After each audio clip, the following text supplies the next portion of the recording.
Timnas bermain lebih baik, punya karakter lebih pede.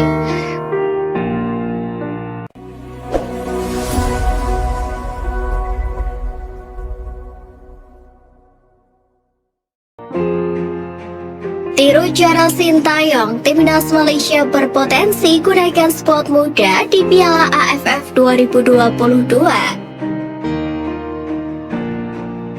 Meski tidak berada dalam satu grup dengan Timnas Indonesia, kiprah Malaysia di Piala AFF 2022 patut diwaspadai, mengingat rivalitas keduanya sangat menarik dinantikan. Timnas Malaysia diyakini bakal menggunakan banyak pemain muda dalam gelaran Piala AFF 2022. Hal tersebut dilontarkan oleh salah satu penggawa Harimau Malaya, Matthew Davis. Pemain keturunan Australia itu menyebut ada kemungkinan bahwa Kim Pan-gon akan meregenerasi skuad Timnas Malaysia menyusul kegagalan di Piala AFF 2020 silam. Menurutnya, pelatih asal Korea Selatan itu memiliki kecenderungan untuk memberikan menit bermain kepada pemain-pemain muda. Namun Davis tidak mempermasalahkan apapun keputusan Kim Pan-gon. Pemain Johor Darul Taksim itu percaya penuh pada tangan dingin Kim Pan-gon dalam mengasuh Timnas Malaysia. Berkaitan dengan hal tersebut, tentu apa yang dilakukan Kim Pan-gon persis seperti yang dilakukan oleh Sintayong saat ini bersama Timnas Indonesia. Sintayong diketahui sukses melakukan perjudian besar dengan memotong generasi skuad Garuda, dan hasilnya mampu membawa Timnas Indonesia lolos ke Piala Asia 2023 dengan rataan umur 24 tahun. Atau menjadi yang termuda di ASEAN saat ini.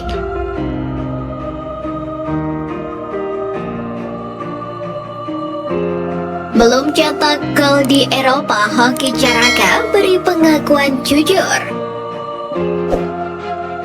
Striker Timnas U20 Indonesia Hoki Caraka tengah menjadi buah bibir lantaran kontribusinya di lini depan skuad Garuda Nusantara selama pemusatan latihan di Eropa. Diketahui Hoki belum mampu mencetak gol dari semua laga uji coba yang telah dijalani. Dalam unggahan akun Instagramnya, Hoki Caraka mencurahkan perjuangan berat dalam TC Timnas Indonesia U20. Dia mengaku akan terus berusaha untuk mengembalikan performa terbaiknya. Kau hanya melihat sesuatu yang tampak, tapi kau tidak tahu rasa sakit sebuah proses. Tulis Hoki Caraka. Tidak bisa dipungkiri, kontribusinya yang kurang maksimal membuat striker PSS Sleman tersebut mulai diragukan. Bahkan dirinya mulai sering menghuni bangku cadangan. Pasalnya, selain Rabani yang telah mampu mencetak gol bagi Timnas U20, Sintayong juga telah memanggil penyerang keturunan seperti Rafael Struijk dan Zico Sore untuk mengatasi masalah lini depan skuad Garuda. Bahkan untuk Rafael Struijk sendiri telah mencetak gol debut di laga perdananya bersama Timnas U20 Indonesia yang membuktikan bahwa dirinya layak untuk menjadi andalan Sintayong di Piala Dunia U20 2023 mendatang. Meskipun begitu, dengan kerja keras yang ditunjukkan Hoki Caraka, bukan tidak mungkin striker jebolan Garuda Select tersebut mampu kembali menunjukkan ketajamannya.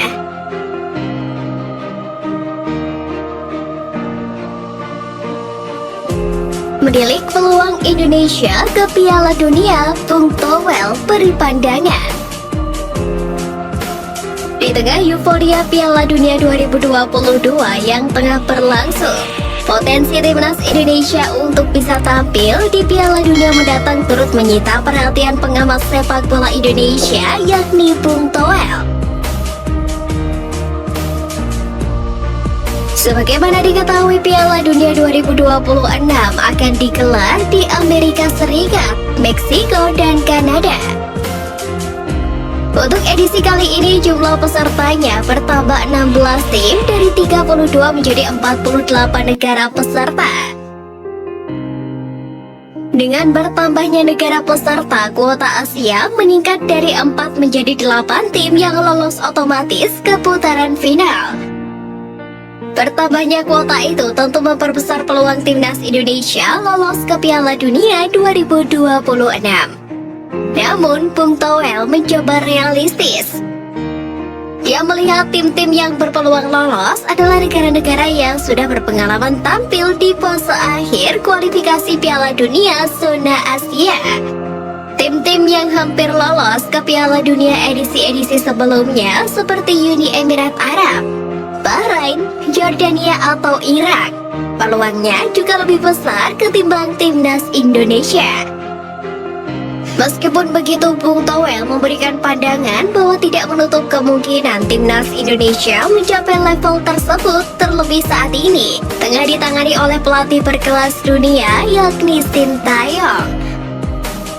Namun program jangka panjang juga menjadi poin yang harus diperhatikan. Apa yang harus dilakukan? Yang pertama, stabilitas. Kalau federasinya nggak stabil, ya nggak bisa membangun program dengan baik. Seperti sekarang, apalagi sekarang kan situasinya banyak faktor yang kita lihat sejak tragedi Kanjuruhan. Faktor politisnya juga ada dan sebagainya. Jadi bagaimana? Kalau strategisnya sih gampang, membuat program yang konsisten dan berkesinambungan soal timnas. Program jangka panjang yang konsisten dan berkesinambungan. Tapi itu kan teoritis. Kenyataannya kalau organisasinya tidak stabil, kalau kompetisinya tidak stabil, liganya nggak jalan, ya kita hanya omong kosong saja. Ucap Bung Toel. Karena itu tugas PSSI menyiapkan timnas Indonesia yang kuat. Selain kedatangan pemain-pemain naturalisasi seperti Jordi Amat, Sandy Walsh, dan Zain Patinama, PSSI juga wajib memperbaiki semuanya, mulai dari kompetisi hingga pembinaan pemain muda.